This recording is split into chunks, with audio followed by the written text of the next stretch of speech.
Hello everyone, welcome to our channel. This is Srishti Agarwal. तो मैं आप सभी कक्षा 8 के स्टूडेंट्स के लिए लेकर आई हूँ Prakhar to bridge remediation workbook subject English की, जिसमें हमने वर्कशीट 70 तक कंप्लीट सॉल्यूशन देख लिया था। अब हम कंटिन्यू करेंगे वर्कशीट 71 से। तो स्टार्टिंग से लेकर एंड तक वीडियो में इसी तरह बने रहिएगा मेरे साथ, ताकि आपको सभी क्वेश्चन जो वर्कशीट्स के हैं सभी अच्छे से समझ आ जाए और सभी के कंसेप्ट अच्छे से समझ आ जाए।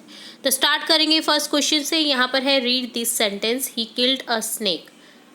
ये है एक्टिव वॉइस। तो इसका जो पैसिव वॉइस है वो बनेगा अ snake was killed by him.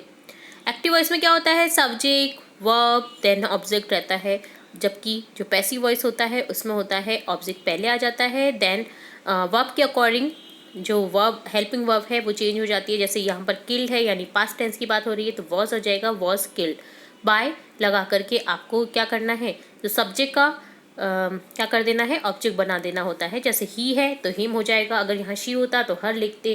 ठीक है, तो सब्जेक्ट के अकॉर्डिंग हम यहाँ पर चेंज कर सकते हैं। तो ये है आपका एक्टिव पैसिव वॉइस का एग्जाम्पल। अब देखिए क्वेश्चन देखते हैं, change the following sentence into passive voice. आपको चेंज करना है सेंटेंसेस को पैसिव वॉइस में। दृष्टि रॉट अ लेटर, दृष्टि ने लिखा एक लेटर। अब लेटर लिखा जाता है दृष्टि के द्वारा, तो इस तरह से पैसिव वॉइस बनेगा। तो यहाँ हो जाएगा अ लेटर वॉज रिटन। अब रोट है तो यहाँ हो जाएगा write wrote written, third form was plus third form verb की, तो यहाँ हो जाएगा was written by Drishti. My father bought a car was bought by my father. Raunak borrowed a book, यहाँ हो जाएगा a book was borrowed by Raunak. The teacher punish the students, तो यहाँ हो जाएगा the teacher was punish bye the teacher. The students, sorry यहाँ पर students लिखना था, द स्टूडेंट्स, यहाँ पर ये स्टूडेंट्स आ जाएगा आपका students. The students was punished by the teacher, full stop. India defeated England yesterday, तो यहाँ हो जाएगा England was defeated by India previous day. Yesterday का चेंज कर देंगे प्रीवियस डे में।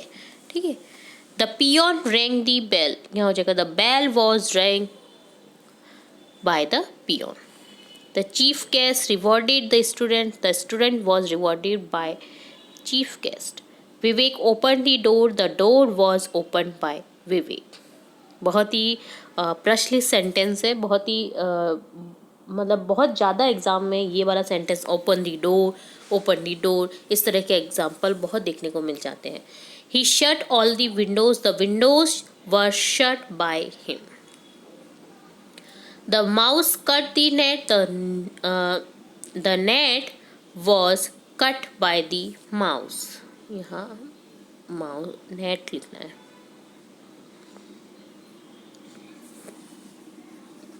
तो आप लोगों के कमेंट रहते हैं कि मैम राइटिंग सुधारिए, मैम आपने गलत बताया है। तो मैं आपको सही ही बताने की कोशिश करती हूँ। फिर भी बाई चांस अगर 1-2% गलत हो भी जाता है तो उसके लिए माफ़ी चाहती हूँ, पर मैं जनरली आपको सही बताने की कोशिश करती हूँ। और जो राइटिंग है ये मेरी नहीं है, बिकॉज मेरी साथी हैं वो लिखते हैं इन वर्कशीट्स को, देन मैं अपनी रिकॉर्डिंग करती हूँ। तो कभी कभी प्रॉब्लम हो सकती है आपको समझने में, तो मैं आपको जब बोल के बताती हूँ तो आप केयरफुली उस सेंटेंस को सुनिएगा, ताकि आपको जो क्या लिखा हुआ है वो अच्छे से समझ आ जाए। अगर बाई चांस नहीं समझ में आ रहा है तो ठीक है, तो आपको बिल्कुल भी ऐसे सोचने की ज़रूरत नहीं है कि आपको समझ नहीं आ रहा है या मैम आपने गलत पढ़ाया है। ठीक है, तो गलत नहीं पढ़ाया जाता है, जो रहता है उसी के आंसर बताए जाते हैं। कभी 1-2% अगर गलती होने के चांसेस रहते हैं तो उसके लिए माफ़ी चाहते हैं। ठीक है, तो यहाँ पर आपको देखिए नेट लिख देना है और यहाँ हो जाएगा the net was cut by the knows. Cut तीनों ही फॉर्म अलग सेम होती हैं। तो कुछ ऐसे वर्ड्स होते हैं जिनके फर्स्ट, सेकंड और थर्ड फॉर्म सेम रहते हैं, तो कट भी एक उनमें से ही एग्जाम्पल है। तो ये होता है आपका वर्कशीट 71 का सॉल्यूशन डन। अब देखेंगे वर्कशीट 72, जिसमें है right 10 sentence on the picture with the help of words given in the bracket.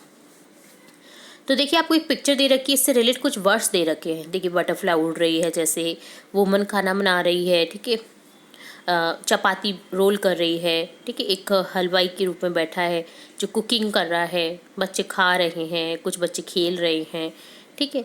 तो इस तरह से ये एक पिक्चर शो कर रही है, पानी है जिसमें मछली तैर रही है, तो क्रोकोडाइल झील के किनारे है, ठीक है, मगरमच्छ। तो यहाँ लिखेंगे the man is cooking something in the park, the woman is preparing chapati, some kids are playing in the park, there is a fish in the park's water, there is a crocodile in the park, there are lot of butterfly in the park, a girl is jumping by rope, skipping भी लिख सकते हैं, girl is skipping,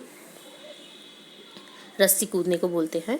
boys are eating something, कुछ खा रहे हैं बच्चे। A girl studying in the park, देखिए एक गर्ल पढ़ती हुई भी नज़र आ रही है, तो यहाँ लिख देंगे girl studying in the park, ठीक है। There are mangoes on the tree at the park, तो पार्क की देखिए ट्री है जिस पे मैंगो लटके हुए हैं, तो यहाँ पर लिख देंगे तो there are mangoes on the tree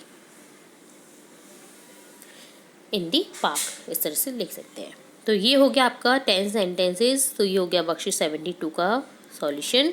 अब देखेंगे बख्शिश 73 जिसमें है लर्निंग हिंट्स। पहले देखिए आप, read the outline carefully and imagine the event, have you ever witness such an event. तो आपको एक पैराग्राफ को कंप्लीट करना है, ठीक है। आप उसकी विटनेस है, यानी आपने उस पे जो जिससे रिलेट ये जो पैराग्राफ दे रखा है उसे अटेम्प्ट किया है, उस फंक्शन को अटेम्प्ट किया है, उसके बारे में आपको लिख देना है। तो यहाँ एनुअल फंक्शन की बात हो रही है, देखिए annual prize, Tuesday, chief guest. तो आपको बताना है कि किस तरह से एनुअल प्राइज डिस्ट्रीब्यूशन हुआ, चीफ गेस्ट आए उनके द्वारा हुआ, कौन से डे पे हुआ। तो देखिए बिगिन लाइक दिस, इस तरह से स्टार्ट करें, आपको हिंट दे रखी है। The annual prize distribution was held on Tuesday in our school. The chief guest was welcome with welcome song perform by our classmates. Welcome song से चीफ गेस्ट का स्वागत हुआ। The school report discuss in the annual day, the students perform and cultural programme. After that, the prize distribution ceremony was organized. The shields distributed to all toppers who top in the test. Then a motivated speech presented by our principal and our chief guest. Then we all performed national anthem at last. After that, we enjoyed some refreshments with a cup of coffee. तो इस तरह से आपको लिखना था आपके hints के through. तो ये डन होता है आपका पैराग्राफ, जो कि एनुअल फंक्शन से रिलेट भी पैराग्राफ है, ठीक है। एनुअल फंक्शन से रिलेट अगर आपको कुछ ऐसे लिखना हो, पैराग्राफ लिखना हो, तो वो भी आप लिख सकते हैं इसे याद करके, ठीक है। तो ये होता है बख्शिश 73 का सॉल्यूशन डन। अब देखेंगे असेसमेंट नंबर 14, जिसमें क्वेश्चन फर्स्ट है fill in the blanks with correct passive voice, passive verbs. Passive verb से आपको फिल करना है सौम्या ब्लैंक बाय झलक, सौम्या आर टॉड बाय झलक, सौम्या इज टॉट बाय झलक, ठीक है, सिंगुलर है, मीन्स आ जाएगा। बनानास ब्लैंक बाय हिम, अब बनानास है, बनाना नहीं है, तो यहाँ हो जाएगा are sold, bananas are sold by him.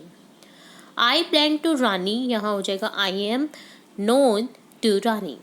A song was sung by Archie. Two thieves है, तो यहाँ वर हो जाएगा were caught by me and my father. The door was closed by Raj. तो ये हो गया पैसिव वर्ब्स। अब देखेंगे second question, 5 sentence about your school, help of the words given in the box. आपको कुछ बॉक्स में वर्ड्स गिवन हैं जिनकी हेल्प लेते हुए, जिनकी सहायता से आपको क्या करना है, 5 सेंटेंस मेक करने हैं आपके स्कूल के बारे में। तो देखिए, I am studying in UPS Baghelpura, Ajmer. There are 10 rooms in my school. There is a library in my school. There is a large playground in my school. There are 2 small garden in my school. तो ये हो गया 5 sentence. Third question है change the active voice into passive voice. आपको active voice से passive voice में convert करना है सेंटेंस को। राधा स्पीक्स हिंदी, राधा हिंदी बोलती है। अब हिंदी बोली जाती है राधा की द्वारा, इस तरह से हो जाएगा पैसिव वॉइस में। तो यहाँ हो जाएगा जो ऑब्जेक्ट है वो सब्जेक्ट बन जाएगा, देन हेल्पिंग वर्ब आ जाएगी सब्जेक्ट के अकॉर्डिंग, और फिर आ जाएगा आपका वर्ब, देन आ जाएगा बाय के साथ में आप यूज़ करेंगे जो आपका सब्जेक्ट है उसको ऑब्जेक्ट के रूप में, ठीक है, उसके अकॉर्डिंग आ जाएगा।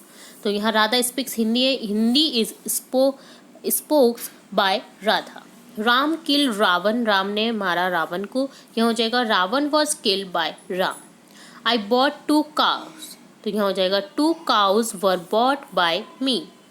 श्रद्धा reads novel, novel were read by Shraddha. My parents teach me, यहाँ हो जाएगा I am taught by my parents. Me का हो जाएगा आई के साथ में लगेगा एम, देन आ जाएगा आपका हेल्पिंग, देन आ जाएगा वर्ब, देन आ जाएगा बाय के साथ में आपका सब्जेक्ट जो कि ऑब्जेक्ट के रूप में काम करेगा पैसिव वॉइस में।